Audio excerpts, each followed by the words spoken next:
Hey guys, Joel Seedman here. I'm going to be going over a topic that I consider to be one of the most important yet neglected aspects of performance and fitness, and that's foot, ankle, and toe mechanics and activation. A lot of individuals think that because they do lower body exercises, squats, lunges, maybe even some running, and they're on their feet a lot, that their feet and ankles are getting plenty of activation. In reality, that's not the case because most individuals have significant weaknesses and imbalances in their feet and ankles, and because of that, they're compromising their performance, their muscle function, their movement mechanics. So if we can start to correct some of the mechanics in their feet and ankles, it's actually going to have a positive effect on how they lift, how they move, how they run, how they jump, and it's actually going to help take a lot of pressure off their joints, and it's really going to clean up a lot of issues throughout their body, not just their lower body, but even in their core and upper extremities. So with this video, I want to kind of go over what constitutes proper foot and ankle position, and this is something that you can practice every day, just repositioning your feet. So I'm going to go ahead and step forward here so you guys can see this.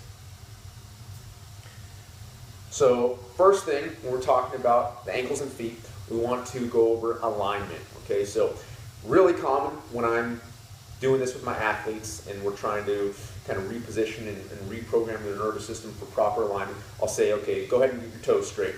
And they'll start off like this, and I'll say get them straight, and they'll get their toes about like this, and they'll think, okay, that's straight.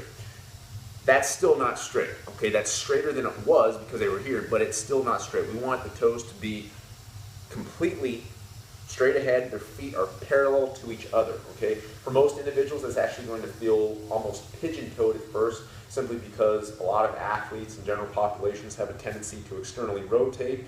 So this position right here just feels odd, and a lot of this is because their proprioceptive feedback is basically distorted, and their perception of what is straight is incorrect. They think this is straight, but in reality this is straight. So I'm making a big deal of this because for a lot of the exercises that I'm going to be going over, if the toes aren't straight, you're really missing the whole purpose, and you're almost doing yourself a disservice because you're reprogramming your body with improper mechanics. So again, make sure the toes are straight. Second thing we want to do here is we want to make sure that more weight is on the outside of the feet. A lot of individuals tend to pronate. I would say 80 to 90% of the people that I work with, they pronate, and because of that, their knees come in, they put more pressure on the medial portion of their foot. What we want to do is push out, okay? So push out on the ankles, and when you do that, you'll actually feel your arches start to come up a little bit higher. So if you have fallen arches or if you have flatter feet, this is great for that, okay? Once we do that, the next thing we want to do is work on making sure our entire foot is in contact with the ground, particularly the big toe. So when I'm working with my athletes, I'll say, okay, go ahead and push out, push your ankles out, and they'll do that, but their toes come up because they don't have the strength or activation and recruitment in their toes to be able to push them down. So we push the feet out, but we got to make sure that the toes are still in contact with the ground. Really important there. And then the last thing, and this is perhaps the most important, is we want to make sure that we have good spreading and spacing in the toes, okay?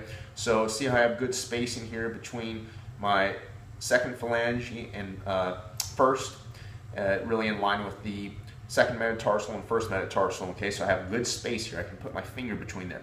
A lot of individuals that you'll see is their feet are cramped, okay? And that really shows and indicates that they have improper foot function. And my feet, about 5 years ago, used to do that. They were pretty bad, and I've had to work on this and just correct it over time. And what I've done in a lot of these videos is just I'm going to be going over what I did to help correct my own feet, and consequently I did that with my athletes and clients and have helped them do the same thing. So again, my feet now function pretty good, have pretty good activation, so the techniques that I'm going to be showing in this video as well as some of the other ones, they're really going to help with that. So I think that should do it for this video. Give these things a try and let me know what you think, all right? Thanks.